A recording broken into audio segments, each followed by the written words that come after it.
USA has 4.25% of world population but has 11% of global coronavirus cases. If you think China is being truthful, LOL.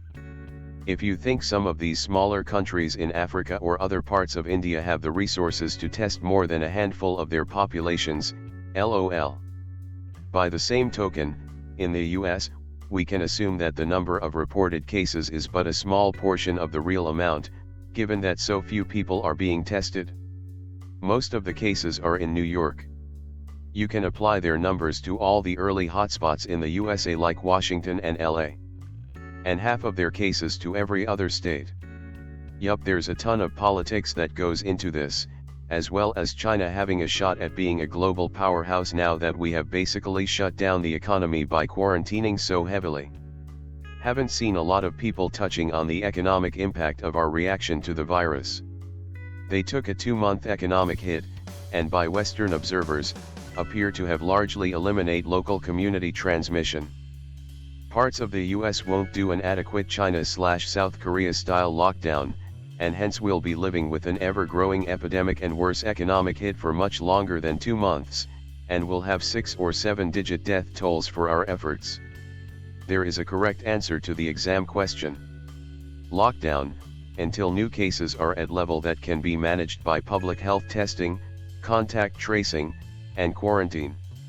The one this administration seems to be planning is a half-assed lockdown for 2 weeks, which probably isn't enough to even have a single day of declining new deaths. And by Western observers, appear to have largely eliminated local community transmission.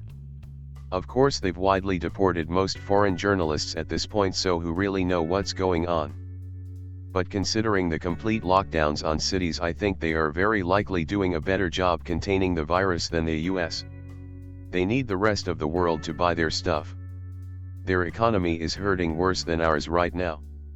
I think this calamity has shown that gone are the days of mocking so-called third world countries and still believing in US exceptionalism and supremacy. Some African and Asian countries have been far more vigilant in testing and containment when compared to so-called first world countries. The situation in the US, from the way they let in swarms of people at airports without subjecting them to testing or quarantine as late as 10 days ago, to the lack or flat-out absence of access to testing in so many states and cities, and severe dearth in PPE, is jaw-droppingly embarrassing. I didn't compare it to all of Asia, I compared it specifically to India. While I agree with you regarding the US response, it's disgraceful, for the so-called greatest country in the world. I do not agree with the statement that the US is 11% of cases around the globe, when some countries aren't testing at all or very minimally, even when you add in the additional cases that the US isn't testing.